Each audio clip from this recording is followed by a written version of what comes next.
Once upon a time, there was a little boy named Jacob. He was enchanted by the world around him and deeply fond of himself.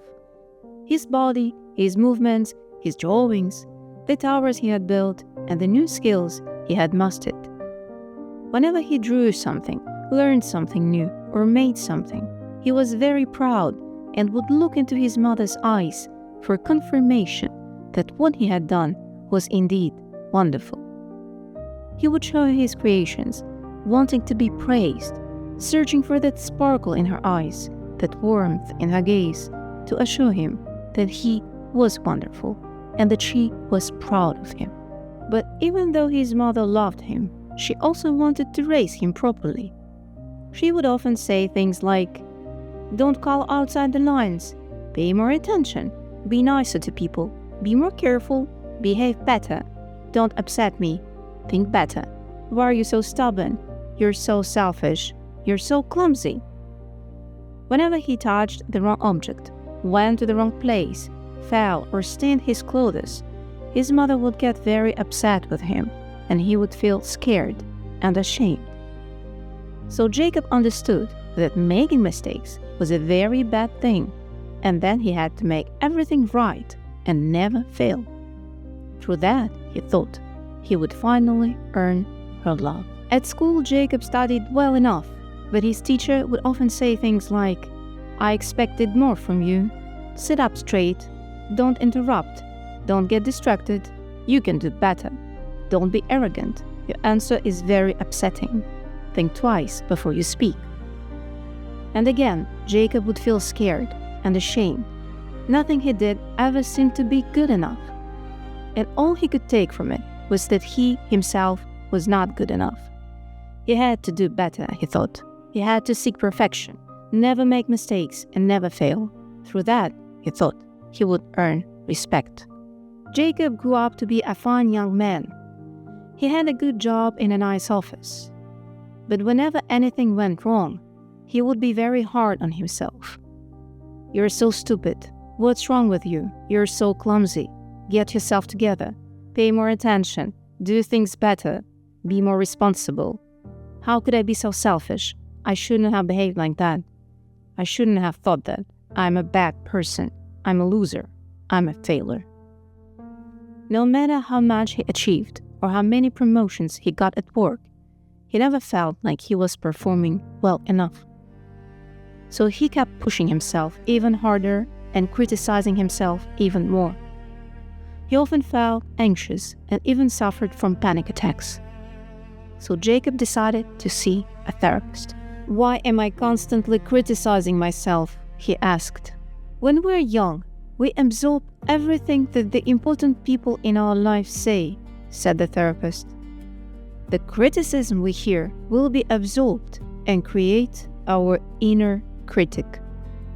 In psychology, this process is called introjection. We accept everything we hear as children without yet being able to analyze it. Then, as we grow up, we believe that these are our own thoughts, judgments, and values. "How do I get rid of this inner critic?" Jacob asked. "Let's do an exercise," replied the therapist. "Imagine an empty room with two doors. Through the first door comes someone from whom all this criticism originates. Through the second door, someone enters who wants to be free of that criticism, and let them talk to each other." Jacob closed his eyes and started to imagine. Through the first door comes the critic, a tall, faceless stranger in a suit. He has no face or name, but I sense he's very serious. Through the second door comes someone who looks like me, but who's dressed more casually and is way more relaxed. His name is Cool Jacob. A faceless stranger says, "You should be more serious and determined, do things thoroughly, and make no mistakes." Cool Jacob replies, "But mistakes are an unavoidable part of life, as is failure. Everyone makes mistakes, it is only human. If you behave like that, you will fail in life. You won't achieve anything, you won't be productive or successful, and everyone will think you're a loser. said the faceless stranger nervously. "You're so serious and productive, but you don't even have a face or a name. You're not even a real person. You're just a set of rules and criticism I absorbed in childhood. You are not truly alive," Cool Jacob said, moving forward. "I do what's best, what must be done, so that I can live a good life and get good results," the faceless stranger answered in a shaking voice and took a step back. "And what life is that? A life of suffering, shame, and fear? No, that is not what being alive means. I reject this.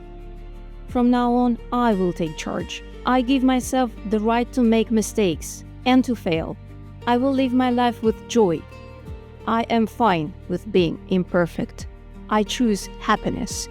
Be gone," Cool Jacob said confidently, moving forward even more. And the faceless stranger was gone.